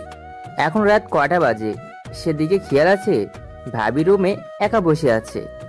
আরেকটু পরে যাই, আমার না কেমন জানি লাগছে। দূর হারামি, নতুন বিয়ে করছিস তো তাই এমন লাগছে। বইয়ের আদর পেলে সব ঠিক হয়ে যাবে। তোর কিন্তু ভাবি হয়, কথাবার্তা সাবধানে বলিস। তোর বউ মানে? আমাদের ভাবি, আমরা বলতেই পারি। এখন বেশি কথা না বলে চল, তোকে রুমে দিয়ে আসি। তারপর আর কি, দুই হারামি আমাকে জোর করে নিচে এনে রুমে ঢুকিয়ে দিয়ে বাহির থেকে দরজা লাগিয়ে দিল। আমিও ভিতর থেকে লাগিয়ে দিলাম। আমি রুমে ঢুকে দেখি দুই হারামি অনেক সুন্দর করে বাসর ঘর সাজিয়েছে। বিছানার মাঝখানে বউ ঘোমটা দিয়ে বসে আছে। কিন্তু অবাক করার বিষয় হলো, শুনেছি বাসর করে বউ জামাইয়ের পা ধরে সালাম করে, কিন্তু এই মেয়ে তো কিছুই করছে না। হয়তো ঢাকা থাকে তো, তাই এসব মনে হয় জানে না। কিন্তু শাশুড়ি আম্মা শিখিয়ে দেয় নাই। আমি আস্তে আস্তে বিছানার সামনে গেলাম। যাওয়ার পর হঠাৎ মেয়েটা যেটা বলল, আমি তো মোটেও প্রস্তুত ছিলাম না। আপনি আমার ধারে কাছেও আসবেন না, আমি আপনাকে স্বামী মানতে পারবো না। আমি একটা ছেলেকে ভালোবাসি। তাহলে আমাকে বিয়ে করলেন কেন? আমি এই বিয়ে করতে চাইনি, কিন্তু বাবা আমাকে বলেছে এই বিয়ে না করলে তার মরা মুখ দেখতে হবে, তাই এই বিয়েটা করতে রাজি হয়েছি। তাই বলে আপনি আমার জীবনটা এভাবে নষ্ট করে দিবেন? আরে ভালো তো আমিও একজনকে বাসতাম, কিন্তু আমার একটা ভুলের কারণে সেই মেয়েটা অন্য ছেলেকে ভালোবাসলো। আমি এত কিছু শুনতে চাই না। আমি আপনাকে কিছুদিন পর ডিভোর্স দিয়ে দেব। আপনি আমার ধারে কাছেও আসার চেষ্টা করবেন না। ঠিক আছে, শুধু একটা কথা বলবো, যতদিন আপনি এই বাড়িতে থাকবেন ততদিন আব্বু আম্মুর সাথে ভালো ব্যবহার করবেন। আমি নিজেই আপনাকে আপনার ভালোবাসার মানুষের কাছে দিয়ে আসবো। এখন আপনি ঘুমিয়ে যান। আপনি ঘুমাবেন কোথায়? আমাকে নিয়ে আপনার টেনশন করতে হবে না, আমি সোফায় ঘুমাবো। আপনি একটা বালিশ আর কম্বল দেন। মেয়েটা আমাকে একটা বালিশ আর কম্বল দিল। আমি বালিশ আর কম্বল সোফায় রেখে বেলকনিতে চলে আসলাম। আমার সাথে এটা কি হয়ে গেল? ভেবেছি বিয়ে করে নতুন জীবন শুরু করব, অতীত সব ভুলে যাব। আগে মারিয়া আমাকে কষ্ট দিছে, তাকে ভুলতে অনেক কষ্ট হয়েছে, কিন্তু হঠাৎ যদি নতুন বলে সে অন্য কাউকে ভালোবাসে, তখন নিজের কাছে কেমন লাগে। ও আপনাদের তো বলতে ভুলে গেছি, আমি এখনো পর্যন্ত মেয়েটার চেহারা দেখি নাই, কারণ মেয়েটা ঘুমটা পড়া অবস্থায় আমার সাথে কথা বলেছে। কিছুক্ষণ বেলকনিতে থেকে রুমে এসে সোফায় শুয়ে পড়লাম। ঘুম কি আর আসে? এসব কিছু ভাবতে ভাবতে কখন ঘুমিয়ে গেলাম। সকালে হঠাৎ কে যেন দরজা ধাক্কাতে লাগলো, সাথে সাথে আমার ঘুমটা ভেঙে গেছে। সোফা থেকে উঠে দরজা খুলে বললাম, দরজা খুলে দেখি রাইসা। ভাইয়া, তোমরা এখনো ঘুম যাও। আম্মু বলেছে তোমাকে আর ভাবিকে নিচে যেতে। ঠিক আছে আপু, তুই যা, ভাইয়া তোর ভাবিকে নিয়ে আসছি। তাড়াতাড়ি আসবে কিন্তু। রাইসা চলে গেল। আমি বিছানার সামনে এসে মেয়েটাকে ডাকতে লাগলাম। মেয়েটার চেহারা এখনো দেখা যাচ্ছে না। মেয়েটা এখনো বিয়ের শাড়ি পরে আছে। এই যে শুনছেন, উঠেন, আম্মু ফ্রেশ হয়ে নিচে যেতে বলছে। আপু যাও তো, আমাকে আরেকটু ঘুমাতে দাও। হাই হাই, এই মেয়ে স্বামীকে কি বলছে? মনে হয় তার বাবা প্রতিদিন সকালে ঘুমটা ভাঙিয়ে দেয়, তাই তার বাবা মনে করছে। ওই, আপনার বাবা এখানে কোথায় থেকে আসবে? আমি আপনার বিয়ে করা স্বামী। গতকাল যে বিয়ে করছেন মনে নেই? মেয়েটা আমার কথা শুনে যেই না তার মুখের উপর থেকে কাপড় সরালো, তখন আমি তাকে দেখে মোটেও প্রস্তুত ছিলাম না। সেও আমাকে দেখে পুরো অবাক হয়ে গেল। তার মানে মারিয়াকে বিয়ে করেছি। আপনারা ঠিকই ধরেছেন, মারিয়া। মারিয়া আমাকে দেখে বিছানা থেকে নেমে জড়িয়ে ধরে কান্না করে দিল। ঠাস করে 2টা থাপ্পড় মেরে দিলাম। তারপর আমি বললাম, তোর সাহস কি করে হয় আমাকে জড়িয়ে ধরার? আর তুই এখানে কেন? তার মানে আমি তোকে বিয়ে করেছি? মারিয়া গালে হাত দিয়ে বলতে লাগলো, আমি তোমার বউ, তাই জড়িয়ে ধরেছি। আর তুমি আমাকে বিয়ে করেছো, তাই তো আমি তোমার রুমে। আমি এই বিয়ে মানি না। যেই মেয়ে আমার গায়ে হাত তুলতে পারে, আমার সামনে অন্য ছেলেকে ভালোবাসে বলে, সে মেয়েকে কখনো আমি স্ত্রী হিসেবে মানি না। বিশ্বাস করো রাসেল, আমি তোমার গায়ে হাত তুলতে চাইনি, কারণ তুমি আমাকে অনেক কষ্ট দিচ্ছ। আমার একটা কথা পর্যন্ত শোনো নাই, আমাকে অপমান করে তাড়িয়ে দিছ। তাই তোমার উপর অনেক রাগ হয়, তাই তোমার গায়ে হাত তুলতে বাধ্য হয়েছি। কিন্তু আমি তোমার কাছে ক্ষমা চেয়েছি, কিন্তু তুমি তো আমাকে ক্ষমা করো নাই। আমার সামনে অন্য ছেলেকে ভালোবাসি বলো। ওটা তোমাকে কষ্ট দেওয়ার জন্য বলেছি। তোমার জন্য 1 বছর কষ্ট করেছি। বাসা থেকে বাবা বিয়ের জন্য অনেক চাপ দেয়, তারপরেও আমি বিয়ে করি নাই, একমাত্র তোমার কারণে। আমার বিশ্বাস ছিল আমি তোমাকে ফিরে পাবো, কিন্তু 1 বছর পর যখন তোমাকে পেলাম, তারপরও তুমি আমাকে কথা বলার সুযোগ দাওনি। তুমি ভালো করে জানতে তোমার পাশে আমি কোনো ছেলেকে সহ্য করতে পারি না। আর আমাকে ফোন করে বলো নাই কেন? আমি তোমাকে ভুল বুঝে তো তোমার গায়ে হাত তুলি নাই। তাহলে তুমি কেন আমার গায়ে হাত তুললে? আমি জানি তুমি আমার সাথে কোনো ছেলেকে সহ্য করতে পারো না, আর আকাশ আমাকে জোর করে বাইরে নিয়ে এসেছে, কিন্তু মামাতো ভাই বলে কিছু বলতে পারিনি। আর তুমি রাগ করবে তাই তোমাকে মিথ্যা বলেছি। আর নিজের রাগকে কন্ট্রোল করতে পারি নাই, তাই তোমার গায়ে হাত তুলেছি। আমি মনে করছি তোমাকে কিছুদিন কষ্ট দিয়ে আবার আপন করে নিব, কিন্তু তুমি আর আমার কাছে আসো নাই। তোমার বসের কাছে জানতে পারি তুমি তোমার বাসায় চলে গেছো, আর তোমার বস আমাকে অপমান করে তাড়িয়ে দিছে। তুমি কি মনে করেছো তোমার গায়ে হাত তোলার পর শুধু তুমি কষ্ট পেয়েছো? তোমার থেকে আমি বেশি কষ্ট পেয়েছি। সারা রাত তোমার জন্য কান্না করছি। এরপর আব্বু আম্মুকে না জানিয়ে নানার বাড়ি নিয়ে আসে। আসার পর শুনি আমার নাকি বিয়ে। তখন আমি বিয়ে করব না বলি, কিন্তু আব্বু এমন কথা বলবে আমি ভাবতে পারিনি, তাই বিয়েতে রাজি হয়ে গেলাম। তুমি অনেক দেরি করে ফেলেছো। এখন আমি তোমাকে ভালোবাসি না, আমি অন্য একজনকে ভালোবাসি। আমি বিশ্বাস করি না তুমি শুধু আমার। তুমি আমাকে ক্ষমা করে দাও, তোমাকে অনেক কষ্ট দিয়েছি। তুমি আমাকে যত পারো শাস্তি দাও, তুমি মাথা পেতে নিব। আমি এখন কোনো কথা বলতে চাই না। তুমি আমার ধারের কাছেও আসার চেষ্টা করবে না, তাহলে আমার থেকে খারাপ আর কেউ হবে না। আর কোনো কথা না বলে ওয়াশরুমে ঢুকে গেলাম। আমি মনে মনে বলতে লাগলাম, তুমি আমাকে যত কষ্ট দিছো তোমাকে ততটা কষ্ট দিব, তারপর তোমাকে আপন করে নিব। আমি তো তোমাকে কষ্ট দেওয়ার জন্য অন্য মেয়েকে ভালোবাসি বলেছি। এতদিন তোমার জন্য অনেক কষ্ট পেয়েছি, এখন থেকে আমি তোমাকে কষ্ট দিব। ফ্রেশ হয়ে বেরিয়ে দেখি মারিয়া বিছানায় বসে মাথা নিচু করে কাঁদছে। আমাকে বের হতে দেখে চোখের পানি মুছে ওয়াশরুমে চলে গেল। আমি একটা জামা গায়ে দিয়ে নিচে চলে আসলাম। নিচে এসে একটা চেয়ার টেনে বসলাম। তখন আম্মু বলল, কি রে, মারিয়া কোথায়? তাকে সাথে করে নিয়ে আসলি না কেন? ও ফ্রেশ হয়ে আসছে, তুমি আমাকে নাস্তা দাও।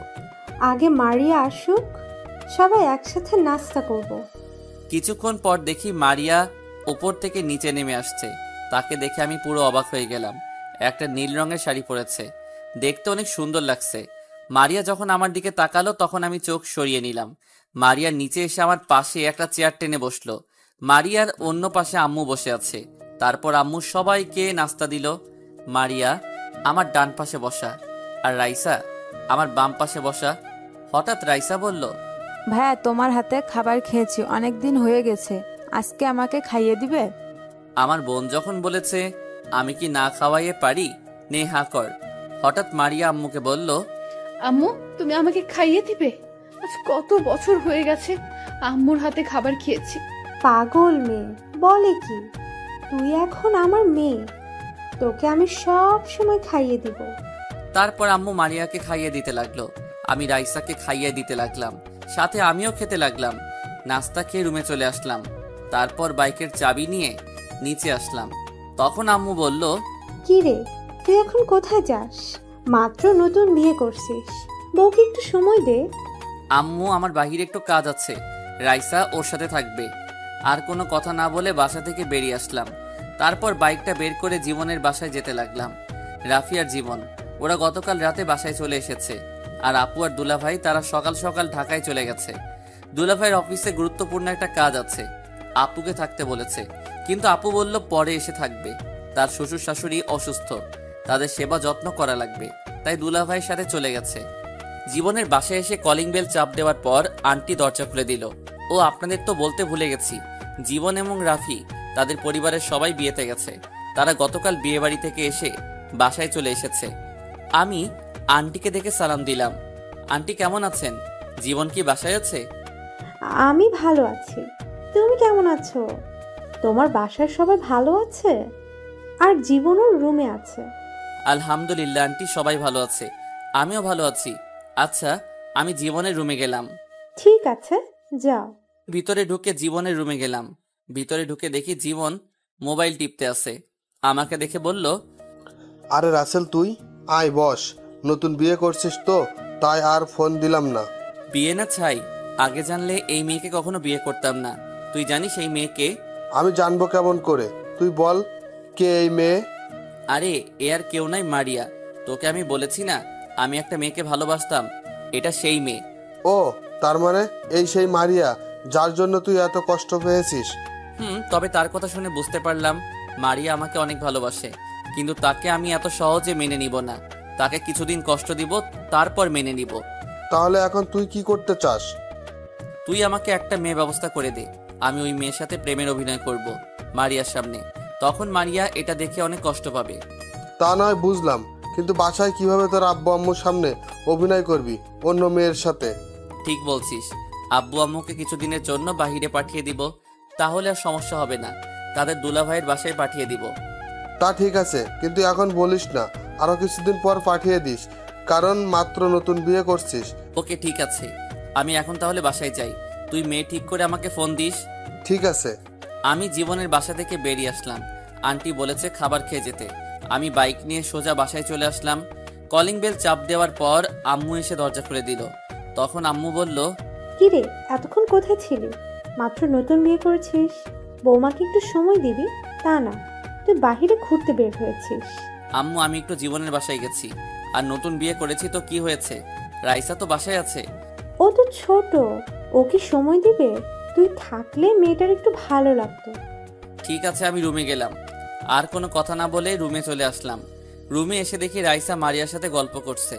ও আপনাদের তো বলতে ভুলে গেছি, রাইসার আব্বু আম্মু ও তারা গতকাল বাসায় চলে গেছে। রাইসা বলল ও এখন যাবে না, পরে আমার সাথে যাবে।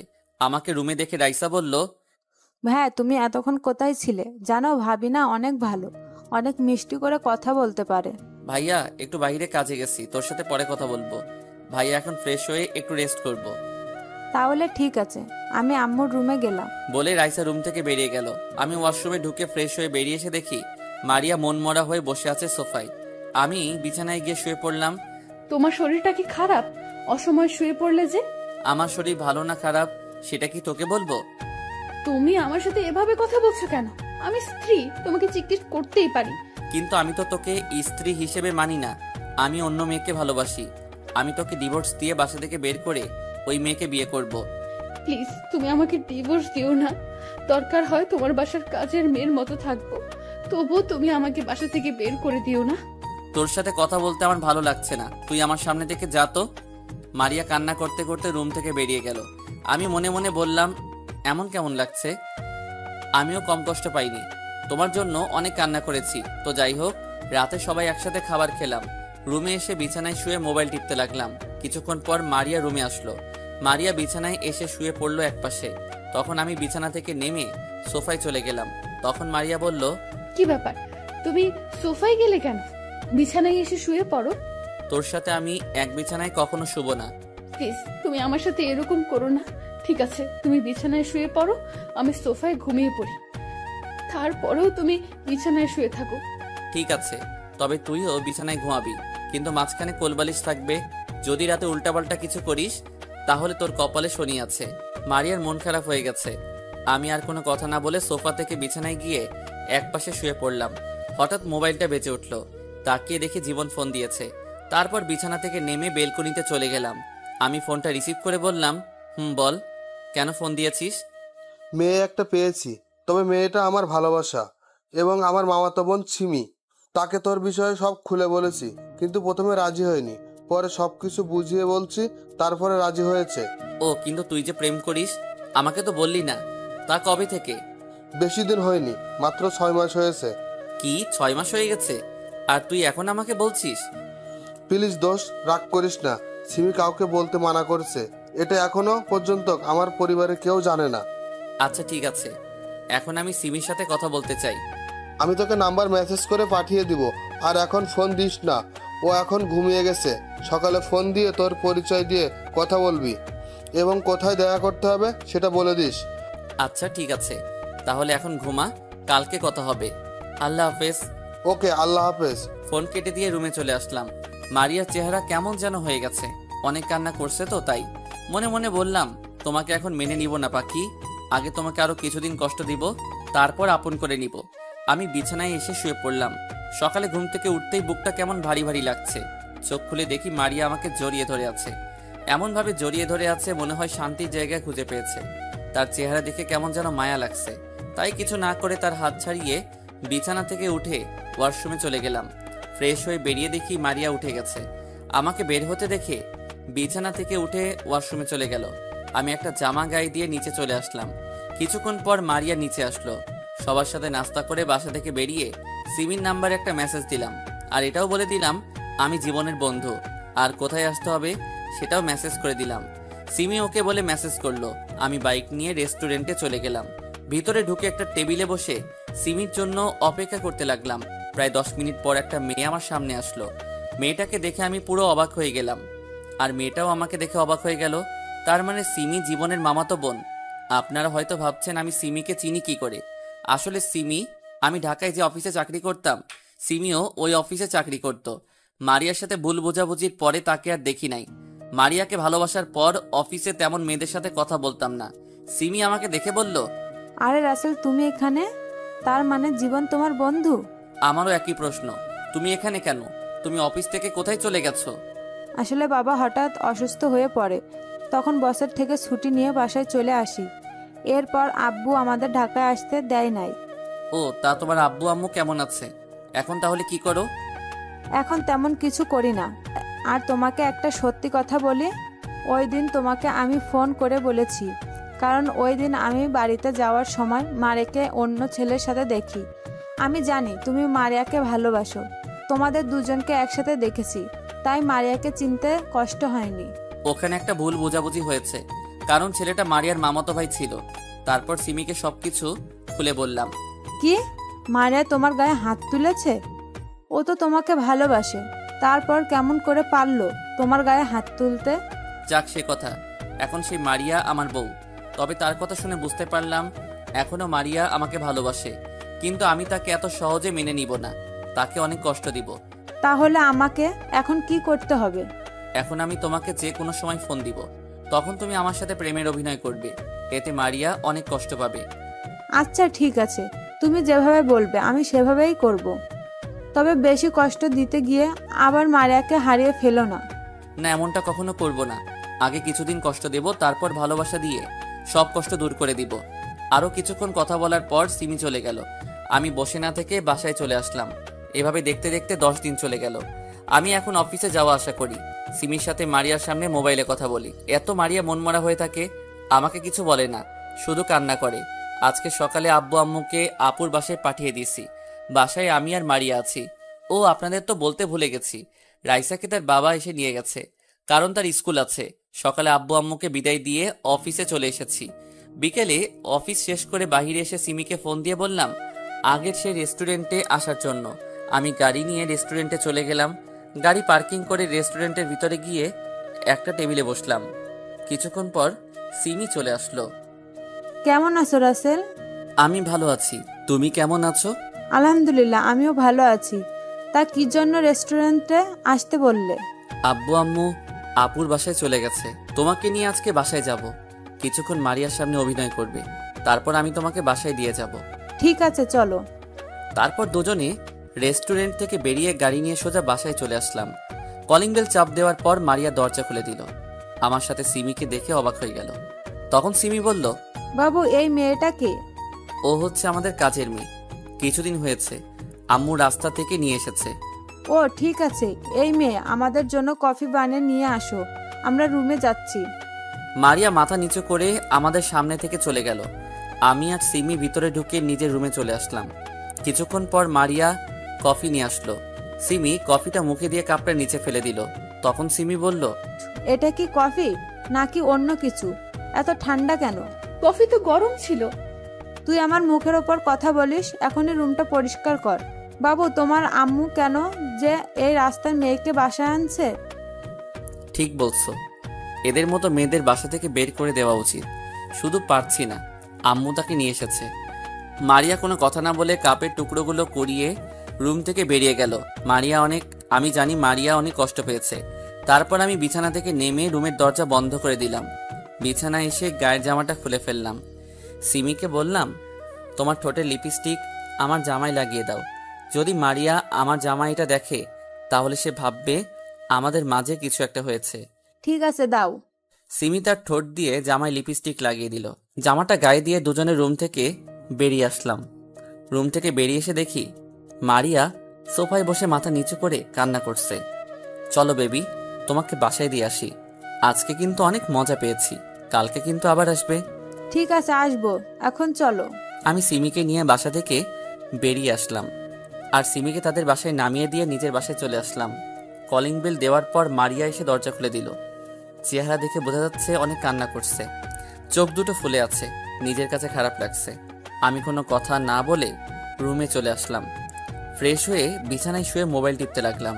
মারিয়া রুমে এসে বলল, খাবার খাবে না? তুমি যে শুয়ে আছো। আমি এখন খাবার খাবো না। সিমির কাছে যেটা খেয়েছি তাতেই পেট ভরে গেছে।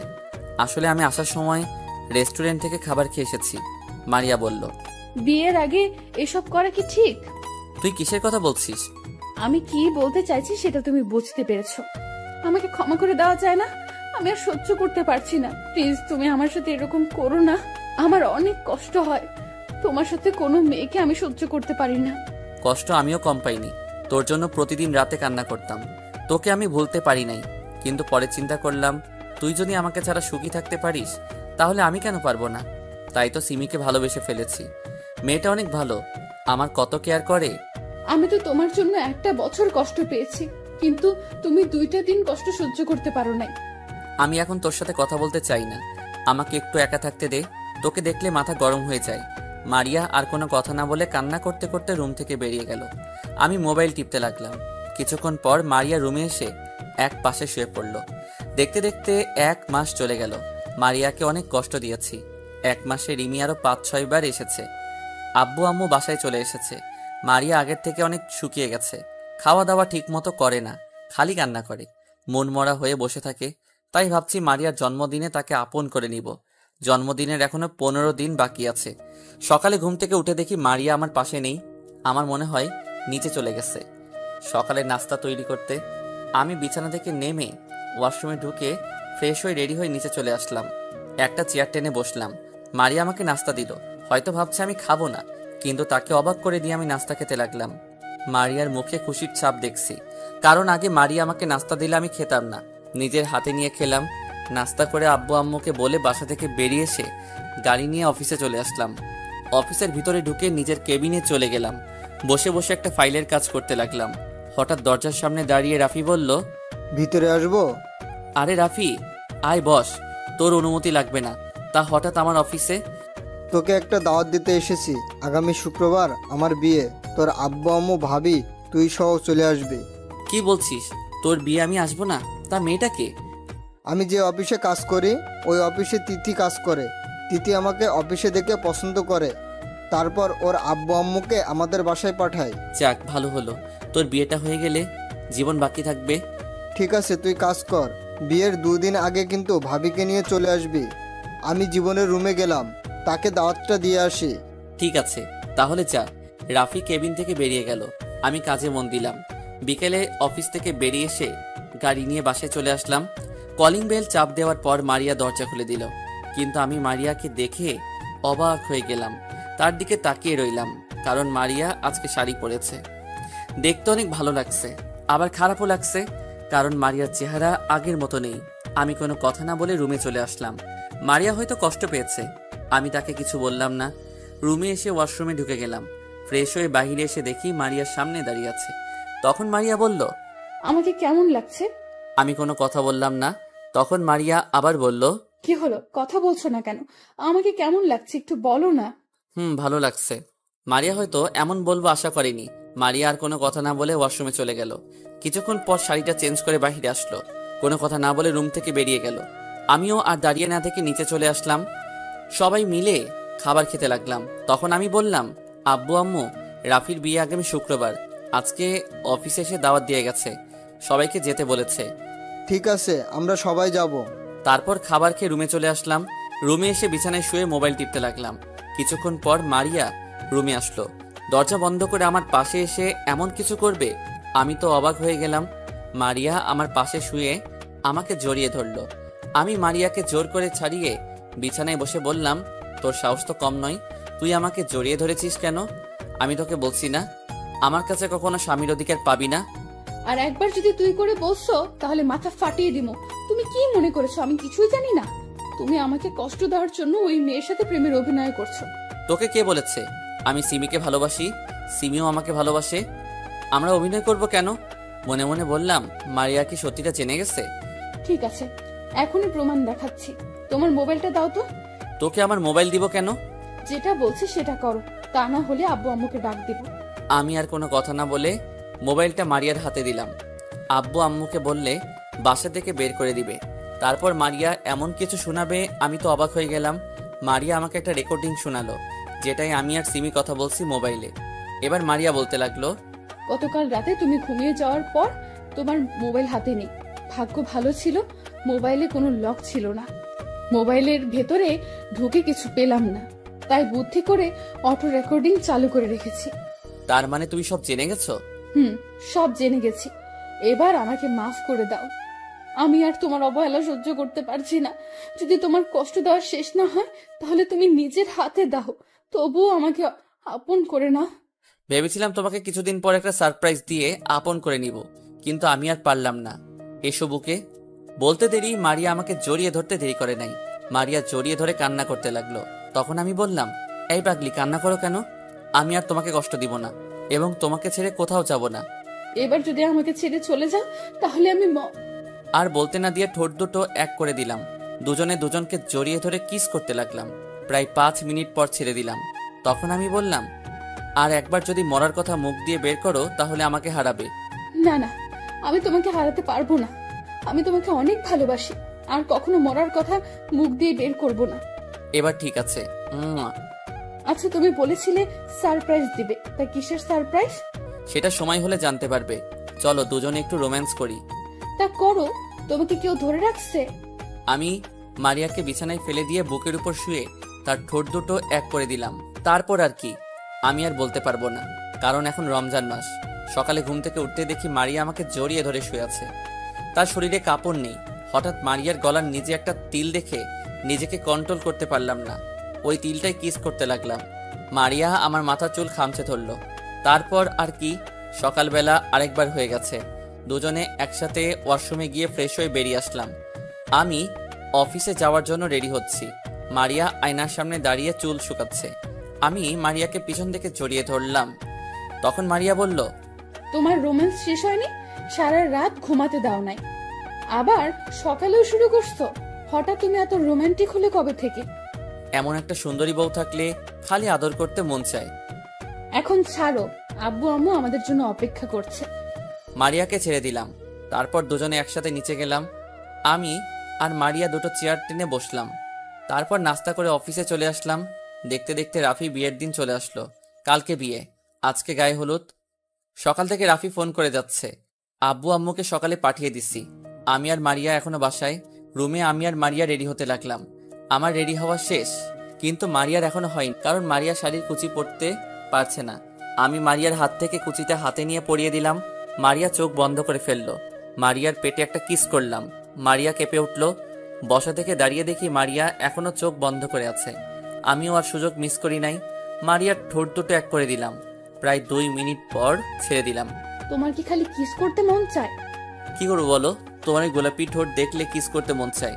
এখন চলো, পরে অনেক সময় পাবে রোম্যান্স করতে, এমনি অনেক দেরি হয়ে গেছে। আমি আর মারিয়া রুম থেকে বেরিয়ে বাসার বাইরে চলে আসলাম। গাড়ি নিয়ে দুজনে একসাথে গে মার্কেটে গেলাম। মার্কেট থেকে উপহার নিয়ে রাফির বাসায় চলে আসলাম। বাড়িটা অনেক সুন্দর করে সাজিয়েছে। গাড়ি পার্কিং করে দুজনে ভিতরে গেলাম। ভিতরে ঢুকে দেখি অনেক মেহমান এসেছে। জীবন আর সিমিও এসেছে। আমাদেরকে দেখে দুজনেই সামনে আসলো। তখন সিমি বলল, ভাবি তুমি আমাকে ক্ষমা করে দাও, তোমার সাথে নানান ধরনের কথা বলেছি, আমাকে এসব করতে বলেছে তোমার জামাই। আমি সব জানি, সমস্যা নেই, এটা আমার কপালে ছিল। এখানে দাঁড়িয়ে কথা বলবি? চল রাফির কাছে যাই সবাই। তোমরা 2 বন্ধু যাও, আমি আব্বু আম্মুর সাথে দেখা করে আসি। ঠিক আছে যাও। মারিয়া আর সিমি চলে গেল। আমি এবার জীবনকে বললাম, তোকে যা বলেছি সবকিছু ঠিকঠাক ভাবে করেছিস? একবারে সব ঠিক মতো করা শেষ, এখন শুধু সময়ের অপেক্ষা। চল রাফির রুমে যাই, ওর সাথে কিছুক্ষণ দুষ্টামি করে আসি। অনুষ্ঠান শুরু হতে এখনো বাকি আছে। তারপর জীবন আর আমি রাফির রুমে গেলাম। হায় হায়, রাফির রুমে এসে দেখি সব ময়দা সুন্দরী। রাফি আমাদের দুজনকে দেখে মেয়েগুলোকে বাইরে যেতে বলছে। সব মেয়েরা বাইরে গেল। শালা, তোর আসতে এত দেরি হলো কেন? আমার বিয়ের সময়ও তোর কাজ করতে হয়? ওই হারামি, তুই কাকে শালা বলিস? আমার বোনের বিয়ে হয়ে গেছে, এখন এত কথা বাদ দে। সব কাজ শেষ? শেষ। আমি, জীবন আর সিমি 3 জনে মিলে সবকিছু সাজিয়ে রেখেছি। ওকে ঠিক আছে, এখন সময়ের অপেক্ষা। তারপর 3 জনে মিলে কিছুক্ষণ কথা বললাম। কথা বলতে বলতে রাফির অনুষ্ঠানের সময় হয়ে গেছে। রাফিকে সাজিয়ে স্টেজে নিয়ে আসলাম। রাফির হলুদ লাগানো শেষ। এখন 12টা বাজতে আর মাত্র 5 মিনিট সময় আছে।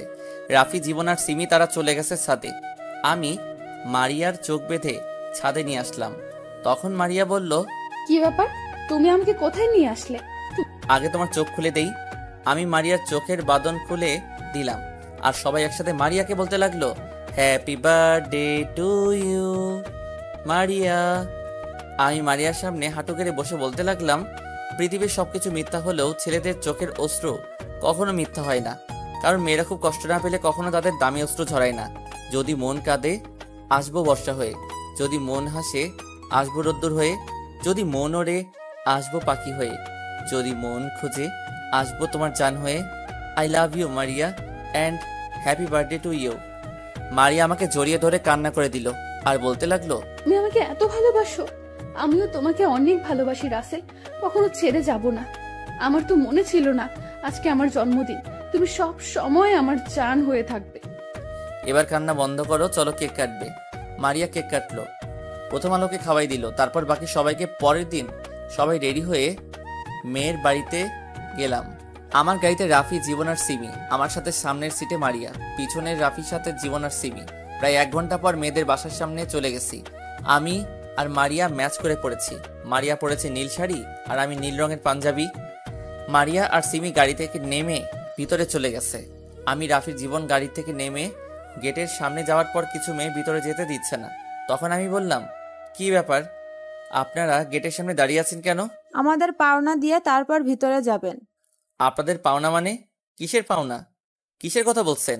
ও মা, ইনি দেখি বাছা মাছটা উল্টে খেতে পারে না, ভেতরে যেতে টাকা লাগবে।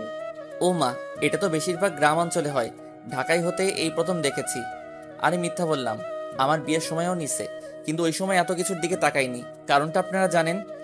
তাড়াতাড়ি টাকা দেন, তা না হলে ভিতরে যেতে পারবেন না। আমি জীবনের কানে কানে বললাম, একটা ডিল হাতে নিতে। জীবন আমার কথা মতো একটা ডিল দিল হাতে। তখন আমি 10 টাকার নোট 5টা ডিলটার মধ্যে পেঁচিয়ে বললাম, আগে আমাদের ভিতরে যেতে দিন, তারপর টাকা দিব। তাদের হাতের মধ্যে টাকা দেখিয়ে ওরা কি জানি চিন্তা করে গেট ছেড়ে দিল। আমি মেয়েদের হাতে টাকাগুলো দিয়ে দৌড় ভিতরে চলে গেলাম। আর মেয়েগুলো আমার 14 গোষ্ঠী উদ্ধার করছে পিছন থেকে। ভিতরে আসার পর হঠাৎ মারিয়া আর সিমিকে দেখি একটা ছেলের সাথে তর্ক বিতর্ক করছে। আমি তাদের সামনে গিয়ে বললাম, এখানে কি হয়েছে? আমরা ভেতরে আসার সময় এই ছেলেটা এসে সিমিকে ধাক্কা মেরে ফেলে দেয়। ভাইয়া আমি ইচ্ছা করে পালাই নাই, আমার সব কিছু কাজিন রং নিয়ে আমাকে দৌড়াইছে। তখন আমি দৌড়ে আসার সময় ওনার সাথে ধাক্কা লাগে, তারপর উনি পড়ে যায়। আমি ওনাকে সরি বলেছি, কিন্তু উনি আমার সাথে তর্ক বিতর্ক করেছে। ঠিক আছে, তুমি বলে যাও। আর তোমরা, ও তো সরি বলতেছে, তারপরও কেন ছেলেটার সাথে তর্ক করছো? সরি। ঠিক আছে, ভিতরে চলো। ভিতরে ঢোকার পর বিয়ে পড়ানো শেষ। তারপর সবাই খাওয়া দাওয়া করে মেয়েকে নিয়ে চলে আসি। রাফির বাড়ির সবার কাছ থেকে বিদায় নিয়ে আব্বু আম্মু আমি আর মারিয়া বাসায় চলে আসি। জীবন আর সিমি আজকে থাকবে রাফির বাসায়। বাসায় এসে কলিং বেল চাপ দেওয়ার পর কাজের বুয়া এসে দরজা খুলে দিল। আমি আর মারিয়া আমাদের রুমে চলে আসলাম। রুম থেকে ফ্রেশ হয়ে বাইরে আসার পর মারিয়া ঢুকলো ওয়াশরুমে। মারিয়া গেল ফ্রেশ হয়ে এসে বিছানায় শুয়ে আমাকে জড়িয়ে ধরে বলল, আজকে বিয়ে বাড়িতে দেখছি মা তাদের ছেলে মেয়েকে কি সুন্দর করে খাবার খাইয়ে দেয়। তো কি হয়েছে? আমিও মা হব, তুমি আমাকে একটা ছেলে দাও। আমি তোমাকে কোথায় থেকে ছেলে এনে দিব? মজা করে মারিয়াকে বোঝাতে চাচ্ছে। না বসলে নাই, আমি এখন ঘুমাবো বলে অন্যদিকে মুখ ফিরিয়ে শুয়ে পড়ল।